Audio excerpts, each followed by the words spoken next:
everyone, and welcome back to another video. Today we're going to be talking about poetry. Again, this is going to be quite exciting. A few little bits of admin before we start. You may notice an amazing Lego pirate ship here in the background. Woo! And all that stuff. I was building this over on Twitch over the last week actually, over a couple of nights, and it was really fun. So if you want to come and see more Lego building, more game playing, more chatting and wine drinking and all that kind of fun stuff, you can go follow me over there. Other social media I'm active on is probably mostly Instagram. That's my big one. That's where I post photos and Kyra pictures, Lego pictures, actual photography I like to do. I talk about books that I'm reading on my stories, like all the fun stuff like that, so I recommend that. And before we jump into the video, I want to extend a huge thank you to one of you guys. One of my viewers, Amber, owns this amazing little handmade jewellery company called Bratty Bat, which is amazing. And I actually stumbled upon this on Instagram kind of around the same time she reached out to me, and I didn't realise that she watch my videos. I just liked the jewellery, and she's absolutely incredible. So she makes these incredible little handmade earrings and other jewellery bits, and these are incredible. These are my favourites. These are little heart-shaped cookies that are handmade. I think it might be polymer clay they're made out of, I'm not sure. I've got these amazing little resin earrings that I'm wearing at the minute with little dried flowers in them, and this incredible little gold and red hair clip up here that I'm wearing. All from her. I love her stuff, and she was so sweet to send me a few little bits, and I kind of just wanted to extend a thank you to her by giving her a little shout out in a video, because I genuinely love this stuff. It reminds me a lot of the jewellery by Sour Cherry that I wear, which is another handmade jewellery company. Basically, I just like supporting small businesses, especially UK-based ones like this is. So if you want to go and check out her stuff, I really recommend it, because I've not stopped wearing these since I got them, and I have had so many compliments on the little heart-shaped cookie ones already, and they're amazing. And she has been sweet enough to provide a little discount code, so if you do want to get anything, you can use code Rachel15 and get 15% off your order. I'll leave links and stuff down in the description below. So yeah, huge thank you to Amber from Bratty Bat for that. You're wonderful, and I really appreciate you. Thank you. With that, let's move on to talking about poetry. I wanted to get that out of the way because the book we're going to be talking about today makes me angry. So I realised a little while ago that I think all my bad poetry videos seem to focus on female poets, which is a complete coincidence. But I figured it was about time I gave some bad male poets a go as well. Thing, right? Bad male poet? We're talking about male poets who happen to be bad. And Atticus is a big one that I want to cover in a future video. His work is incredibly overrated on a whole new level to most, but a lot to talk about there. We're going to be doing a big long video on him and his work at some point. I decided to start with something a little bit smaller, and I was looking on Amazon for smaller poetry collections by mid-known poets. So not the big boys, but not completely unknown either. And if you kind of look at the poetry collections, maybe self-published on Amazon, or just look for ones with really good reviews, you can find some great gems that way. As I've said before, you guys have sent me some incredible self-published poetry collections that are fantastic. And while I was searching through Amazon, I came across this book called You Matter by a guy called Dhiman, or as he sometimes goes by, as he says in this book and on his website and his Instagram page, Poetry of Dhiman. I hope I'm pronouncing his name right. It's got a H in it. I don't know where the emphasis goes. I'm useless with pronouncing anything, so I'm sorry if it's wrong. This book was described as a book of poems on discovering and embracing the inner beauty that exists within us. And it's also apparently ranked number 8 on the Kindle store for American poetry books. So, yeah, sounds like a pretty solid poetry collection, doesn't it? Remember, I'm saying poetry a lot. Bear that in mind. It'll be important later. So, a poetry book with a bright, bold, colourful cover that really caught my attention, because look at the image on Amazon. It looks beautiful. It looks stunning. I was like, yes, okay, let's buy this. It had some good reviews. I immediately bought it. £7. You know, for a good poetry collection, that's very affordable. I'm happy to pay that. And then it arrived. And that is where the disappointment started. Because this bright, bold, beautiful cover is awful. what I thought was a beautiful, bold photograph is actually a blurry, pixelated, low-resolution image that has just been stretched to fit the cover that looks like absolute crap. It doesn't even wrap around the book properly, so you get this like awkward line here where the two images have just been like stuck next to each other, so it looks bad on your shelf. Even the text like describing the book and for the name of the book is low resolution, and on the back it's kind of hard to read. It's like, basically it looks like what I see when I'm trying to read a sign at a train station platform and I'm not wearing my glasses. That's just how the book actually looks. And I mean, I know they say don't judge a book by its cover, but when your cover is a single image of 10 lines of text, I don't think it's too much to ask to just make sure it's the right image size and it's readable and it doesn't just look like you googled flower photos on Google Images and copied the first one you could find and stretched it and I'm ranting. The point is, I hate it. It looks awful. I know this might seem like a small thing, but as some of you might know, I used to work in digital marketing before I ever started YouTube, and I worked for an online book retailer at one point as well. And a big part of my job, my many jobs before I ever did YouTube, was working on graphic design projects and web design projects. So little things like getting the right image size and resolution and making sure it doesn't look like this are like the basics that they teach you when you're like 14 years old. And if you can't get this right, they're the basic things that have been drilled into me for my entire career, and they matter. They are important. They say I care about my work and presenting it properly. And if you can't get little things like this right, then I don't think you really care about your work all that much at all. Anyway, so this was the first frustration. And then I started reading. And I don't know if you can see this on camera, but there's not a lot to read. You could sit down and finish this book in maybe 20 minutes, if that, and that's if you're going slowly. I realised from the minute I opened it how lazy and generic this book is. It's kind of like when we reviewed She Was the Storm, but somehow worse, if that's possible. Take this one, for example, that just reads, healing equals discomfort greater than acceptance greater than growth, which doesn't even make sense. So I posted this on Instagram when I first got the book a few months ago, and I was like, what is this even supposed to mean? And the poet actually replied to me, and he's a bit of a douchebag. And he told me that I wasn't understanding his meaning because, you know, despite the fact he chose to write this poem as an equation format and use mathematical symbols like equals and greater than, he said, and I quote, "It wasn't meant to be read as an equation, but rather as a process on how healing feels like." So he wasn't actually using mathematical symbols the way they're supposed to be used. He was using greater than symbols to represent an arrow. And the equals, I don't know what he was going for with that. I guess he just wanted an equals sign in there. And he was basically, I don't know, it feels kind of lazy. If you want arrows, use actual arrows, and don't format your writing as an equation if you don't want me to read them as mathematical symbols. I don't know.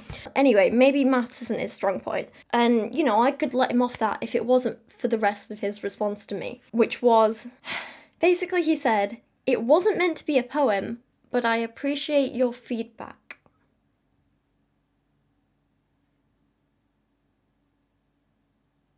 Now,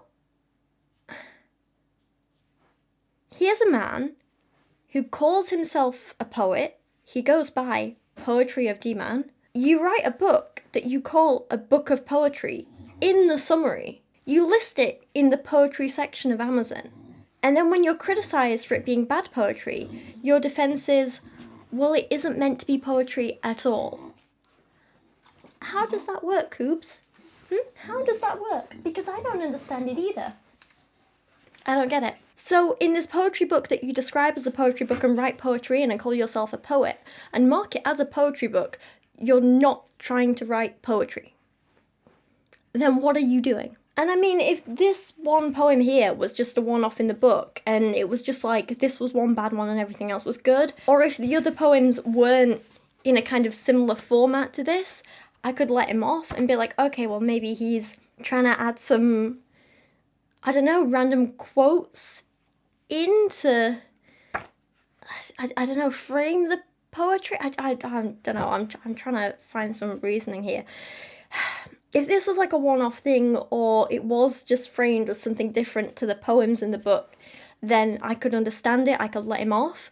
But it's all on this level, so either it's all poetry in his eyes or none of it is, because it's all the same. I don't understand, and I don't know, maybe I'm missing something here, and I did ask him about this, because I was like, maybe I'm missing something, I don't get it. And I mean, social interactions aren't my strong point, right? I have to ask people to explain things to me sometimes. I misinterpret things, I miss things. I'm not very good at socialising. Books in general come easier to me than people do. So I asked him, I said, is there a reason you sell this as a poetry book? Because if it's not meant to be poetry, why is he marketing it as a poetry book, right? And he says, I didn't understand. To which I said, quite bluntly, well, on Amazon, it's in the poetry category. The description calls it a book of poetry. However, reading the book doesn't feel like poetry. It feels like pandering one-liners, which I admit may have been a little bit harsh, but I was just like, I don't get it. So I went on and said, and just now you said this particular piece isn't meant to be a poem. So if you weren't attempting poetry, and none of it reads as poetry, why did you choose to market your book as poetry? Now, I admit maybe I could have been more tactful, but in the moment I was just like, I don't get it, and I just want an answer. But either way, he didn't reply. So I don't know what he was going for. I don't know what any of his reasoning is to any of this. Just the whole interaction just kind of rubbed me the wrong way. Especially I was kind of feeling upset anyway that I'd wasted my time and money on this book. So I took a few months and I stepped away and I cooled off. And I was like, I'm not going to make a video until I stop being angry about that interaction. So I say, and then I kind of make the video and I'm still angry about the interaction. Anyway, the point is I tried to cool off and then I came back and I read the book again. Oh, why did I do that to myself? And I wrote this video and it just made me angry all over again. To summarise the book and give you my opinions, overall the poetry or attempts at poetry or attempts at not poetry, I don't know what they are, it's oversimplistic, it's boring, it is full of generic pandering platitudes which lack any real depth or substance.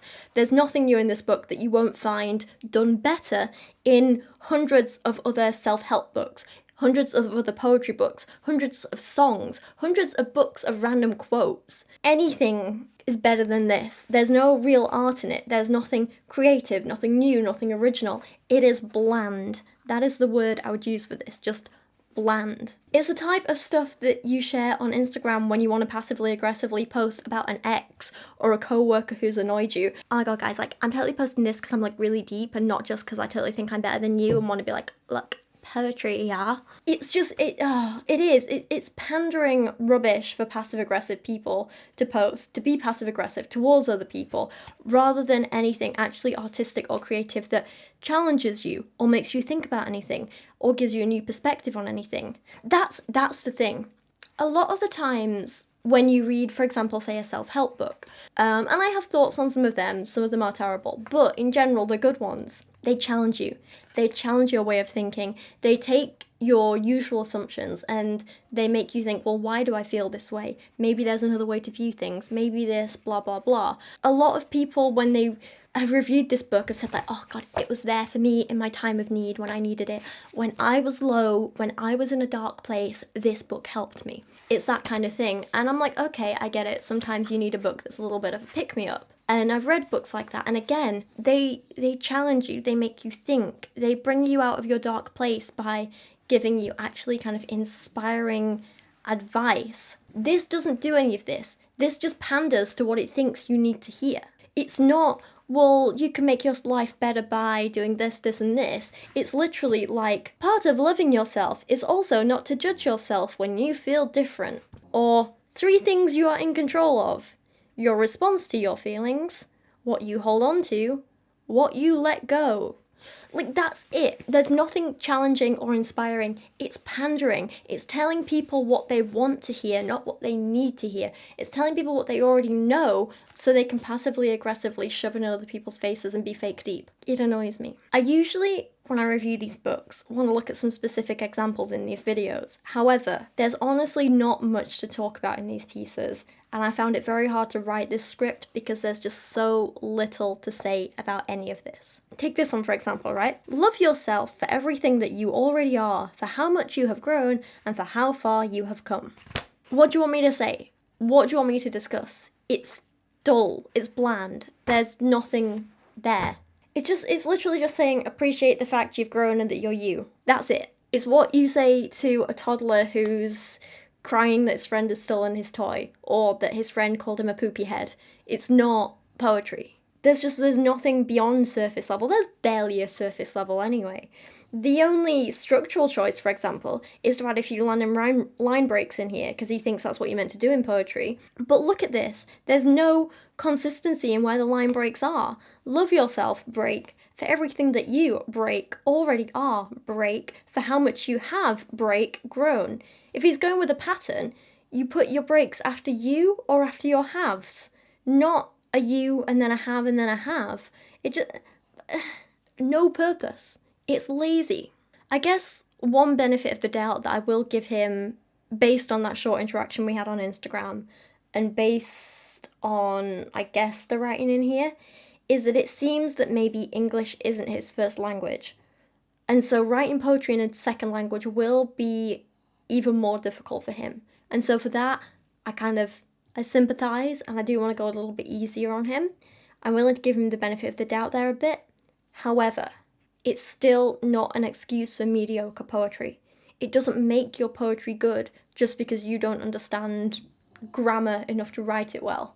This is why you use an editor. This is why you work with someone who is fluent in the language you're working in to make sure it all makes sense and who can help you pick up on these difficult things. Poetry is about playing with language and grammar and form and structure, and to play with it well and to use it effectively, you need to understand it in the first place.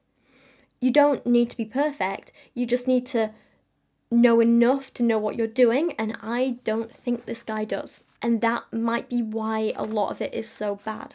But that said, I still don't think that makes it worth paying money for, and it doesn't make it good, because if I commission a painting, for example, and when it arrives it's crap watercolour, and the artist tells me, well, usually I paint in oils, that doesn't suddenly make the watercolour good. The watercolour's still crap, and it still makes me question, well, why didn't you use oils for this? In this case, why didn't he just write in his first language? It might have been better.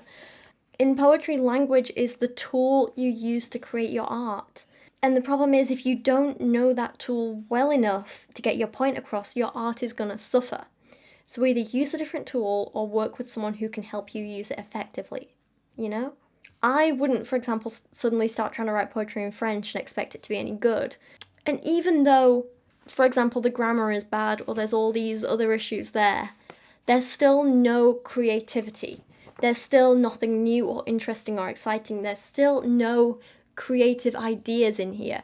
And so no matter how good his grasp of the language would be, there's still nothing interesting here.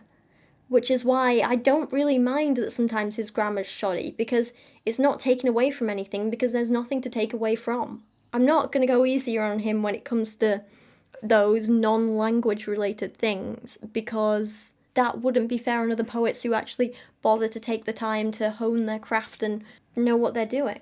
The poet himself is actually quite hard to find anything out about online. I did a little bit of the Googling and a little bit of the online stalking, and I found what I think is his full name, but that was about it. I couldn't find anything about who he is or his background or anything like that. But one thing I did find was that his name originally has origins in... He might be originally Indian, I'm not sure, and his name has origins in Sanskrit. So I started thinking, well, is it possible he's trying to do some kind of like traditional Sanskrit style poetry in this book? I don't know, maybe it's like a heritage thing. And I was thinking about it, and I'm no expert in Sanskrit poetry. Like, it's not something I've ever looked into in much detail before I started doing a little bit of research for this video. I don't know a huge amount other than the like 40, 50 or so poems I read and a few, pages on Google. But what I did find is that Sanskrit poetry traditionally, so we're talking kind of like 4th century BC and onwards a bit here, like old stuff, is often fairly simple on the surface. it follows this pattern of writing in lowercase and having lots of enchantment. Often it will use like natural imagery, lots of metaphors, all sorts of stuff like that. Even when translated, it's often really, really beautiful to read. It's simplistic, but it's artistic. It's gorgeous, a lot of it. It's deep, it's thoughtful. It uses, like I say, these simple images and what seem like simple metaphors on the surface to really make the reader think about much deeper topics. A lot of what is written in that kind of poetry is very open to interpretation and makes you think kind of a little bit about like the like a lot about kind of like the philosophy of life and ethics and all these big things. And often the poems kind of make you question your morals or tell stories and all these kinds of stuff. Like there's some beautiful stuff in there. And this poetry, I guess, is trying to make you think about your life. It's also simple on the surface. It's also all written in lowercase, but that's as far as the similarities go. So, it's possible he was trying to replicate traditional Sanskrit poetry, but if he was, he failed at it. And if he wasn't, he still failed at whatever he was going for. I don't know what you want me to say. I found a couple of examples of really, really nice Sanskrit poetry. For example, this one called Great Hearts, that reads, who can understand the hearts of the truly great, which are harder than diamonds and softer than flowers? So you can see that's just an example of how it's so incredibly simple, but really, really powerful. That imagery you have there of harder than diamonds and softer than flowers tells us so much. Like, there's so much to interpret there, and you don't get that with poetry in this book, which literally includes work like, we are strongest in our most difficult. That's not even a full sentence, never mind a full poem. And in contrast, again, lots of great Sanskrit poems are incredibly relatable, and they try and teach us something by telling us very specific stories or describing very specific scenes, which again is why if Dhiman was going for kind of replicating that traditional style in his work, he fails because he never tells the story, he never gets specific, he just keeps everything very, very vague and generic and bland. There's no characters, there's no scenes, there's no anything. It's just bleh. So again, another example of Sanskrit poetry called Ends of the Rains, which goes, the sun gives sharp pain like a low man newly rich. The deer drops his horns like a thankless friend. The waters grow lucid like a saint's pious thoughts, and the mud is squeezed dry like the poor man who keeps a mistress. Again, these beautiful metaphors guiding us through the scene, these images, and there's so much to interpret there, so much to think about, so much meaning, so many layers in that. As opposed to, maybe 3 pages in this entire collection where Dhiman tries to use any kind of imagery. Like, the best he ever gets is probably something like, I wrote one of these down. From the heartbreaks that weighed her down to the mountains she carried to be where she is now, she has grown to be stronger, holding courage in her soul. That's the most imagery or metaphors we ever get out of this entire book. Carrying mountains, heartbreak weighing her down. They're dull cliches with like one possible interpretation, and they're boring, they're not interesting, they've been done before so many times and they all just mean the same thing. There's just nothing to differentiate any of the poems in this book. Nothing stands out as interesting or exciting or special. Like, I wrote down a few examples here. So I went through the first 15 pages of the book and I found at least 4 poems that all say the same thing. Like, exactly the same. Our true love for others comes from loving ourselves first. That's one whole poem, apparently. They asked her, how do you make your heart stronger? She replied, love yourself before loving others. A strong heart. Until I find the courage to love myself, the world will always feel like a hurting place. Healing. And to truly understand and heal the suffering of others, first I must understand and heal the sufferings of my own. Healing the self. 15 pages, all basically the exact same poem with the exact same message, meaning, whatever. And the rest of the book continues in the same way. I found more than just those 4. As I went through the book is 130-ish pages. As I went through the book, I found even more with that exact same meaning, and other poems that were just repeats of earlier ones as well. The rest of the book is just the same. He has like 20 unique phrases throughout the whole book, and he just combines them in different ways and calls them poetry. It's lazy as hell.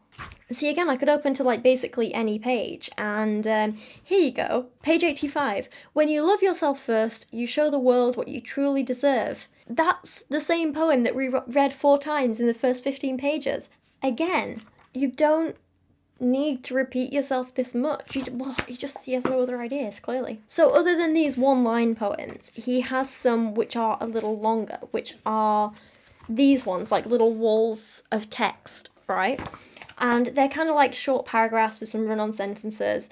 It definitely reads like he's trying to hit a word count in an essay when he doesn't really know what he's talking about, but you know.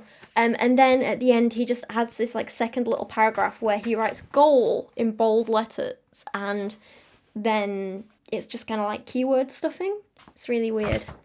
I'll give you an example, one that I wrote down. You don't have to wait for your circumstances to change to believe in the goodness of life. You can trust in the goodness of life no matter where you stand at this very moment. Maybe things have been difficult lately and you are uncertain about everything, but here in this hopelessness, you can trust in the value of your life and know that you are here because you are worthy, because you belong. Your difficulties and circumstances do not define your worth. The love and courage in your heart define your worth. You, my friend, define your worth. Goal. Remind yourself of the things that will truly matter in the end. Love, hope, joy, kindness, and all the light that you can carry in your heart. Translation: when things get tough, decide to be happy and focus on being happy instead of focusing on the tough stuff. That's it. Not exactly groundbreaking or poetic, not done in a creative way, not interesting. I don't care. This entire book is just a collection of tweets and half sentences that make you go, huh.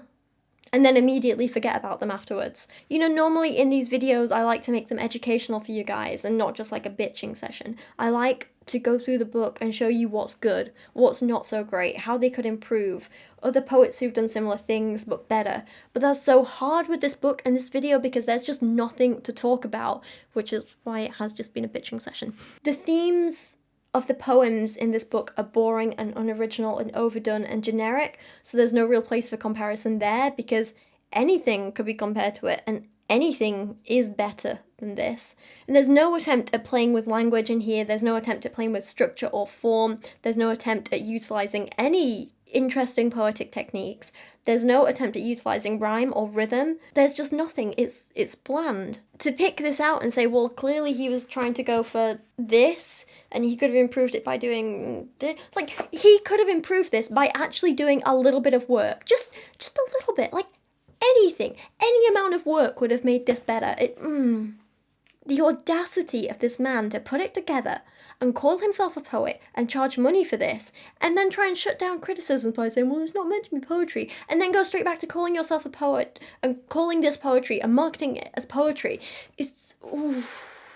It makes me angry, if you can't tell. It makes me very, very angry. So in conclusion, please read anything other than this book. You Matter by Dhiman. Please read anything else. Follow any other account on Instagram. Follow any other poet on Instagram. Read any other poetry book than this. Read any other book than this.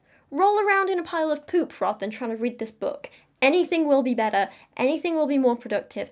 Anything will make you happier. Categorically, a 1 out of 10 book. I would put it on par with She Was the Storm, but at least that author doesn't have the ego that this guy does, which makes this one even worse for me. And at least the cover for She Was the Storm was relatively pretty, you know? At least I can get, and the right resolution, so I can give her that. Shri Avret gets like a 1.5 out of 10. This book is a 1, and that's only because I can't give zeros in this rating system that I've just made up off the top of my head. The point is, I dislike this book a lot. Please don't read it, it's awful. If you are interested in good poetry, I will leave some links in the description below to videos where I recommend good poetry and good books and poems I like, and we actually analyse some techniques in some depth and get really into it, and it's all good, interesting stuff. But for now, if you own this book, please burn without reading. And with that, I am absolutely, completely, 100% done, because this book and this video is exhausting. And oh, what am I even doing with my life? Why do I read these books? Why do I torture myself? Anyway, I'm gonna go calm down now, or try to. God's sake. Thank you for watching today. I appreciate you guys a hell of a lot. Thank you for all your support. Don't forget to go follow me over on Twitch, and I just hit my elbow, and Instagram. That hurt quite a lot. If you're new here, please subscribe for slightly happier and more educational videos than this. This was more of a rant. Thanks for indulging me. But I appreciate you and your time, and thank you a lot, and I'll see you again very, very soon. Oh my god.